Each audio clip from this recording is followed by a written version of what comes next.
What variety of bee is this? These are, I'm glad you asked. These are Italian honeybees. All right. And I'll tell you why in a minute. Honeybees, there were solitary bees, but no honeybees that lived in colonies. So shortly after the Pilgrims came, they had bees come over on boats. Imagine 3 or 4 month trips before the bees could even get here. And so the first bee was the Russian or German dark bee. It's sort of like one and the same. And that was the bee. And then in 1843,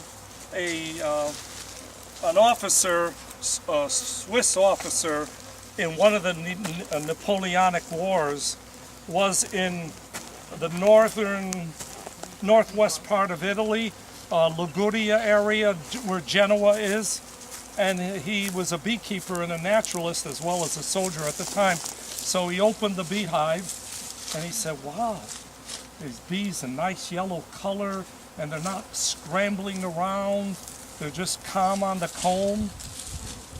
Says, I'm going with this bee. And he wrote 3 papers on it, and another big bee researcher in Germany, Poland, got some, and he wrote some papers. And by 1859, 1860, they were imported here. So most of the bees in the world are Italian honeybees. And you can tell if you have any questions, if you go near the hive, you can hear them hum Santa Lucia. That's right. I thought I heard that.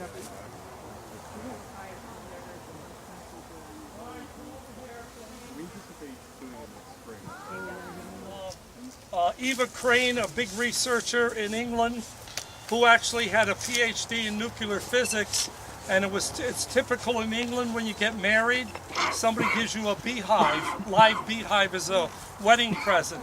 She got a wedding present and left nuclear physics and became a beekeeper and a researcher and an author. And she said, gee, the third world countries got a problem, because to buy those wooden boxes over there and the wax frames, it's expensive. So I don't know what you want to do. So, oh good, you did Is that. that okay? Yeah, yeah. I just did it on a few of them. Well, that's okay. We'll use, that's where we'll put it. Okay. So, she asked some people, could they do something that would be less expensive, and this is called the Kenyan top bar hive, only because I think it was first introduced in Kenya. And all you need to do is put a little strip of wax. The bees make their own. The slants of the top bar hive cause the bees to make a chantinary. If you got a chain, a chain that you used to use in the winter for your tires, and you sort of slacked it, it would hang like that. And so that's the way the bees hang their comb, chantinary type. And usually it is not attached, they don't attach it to the walls. Anyway, this was cheaper because you minimized the amount of wax you needed to start, and the wood was fairly inexpensive, and you didn't need full frames.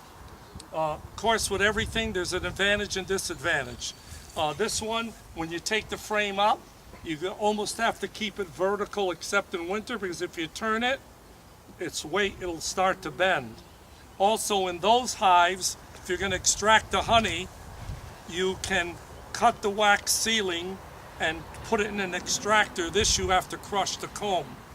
But, you know, anyway, all cultures are the same. For instance, when I was a little kid in the Town Plot section of Waterbury, there was a dump, not before inland wetlands, which is a shame. It was a great big swamp, and the city would just dump there. You know, the garbage, everything, cans, garbage, paper. And one day the kids on my street found a piece of copper about this big. And they were very ingenious, and they brought it home. And once or twice a month, what they call the rag man, that's the name they gave the person, would come up with a horse and wagon to collect clothing, whatever, and give you a few nickels or whatever. So they took the copper and put a rock in it and hammered the copper over the rock. And then they put another rock and hammered so when the guy weighed it, he wasn't suspicious. You know, they got 4 times the value of the copper at the time. So to show cultures are the same all over the world, in Africa, I was showing a film, silent film on beekeeping in Africa, and it showed the Africans melting the beeswax into a bowl and then bringing it to a middleman to sell. And I couldn't understand it at first. The middleman would weigh it and then take a machete and start chopping it up. And why? Because as the wax started to congeal, they would put rocks in it to increase the weight. So you see, mankind is pretty much the same worldwide. Always take advantage of the middleman, unless you're the middleman. Can you move a beehive? Yes, but if you move it, you either move it incrementally, 2 feet a day, or you have to move it 2 miles and then bring it back to where you now want to relocate it.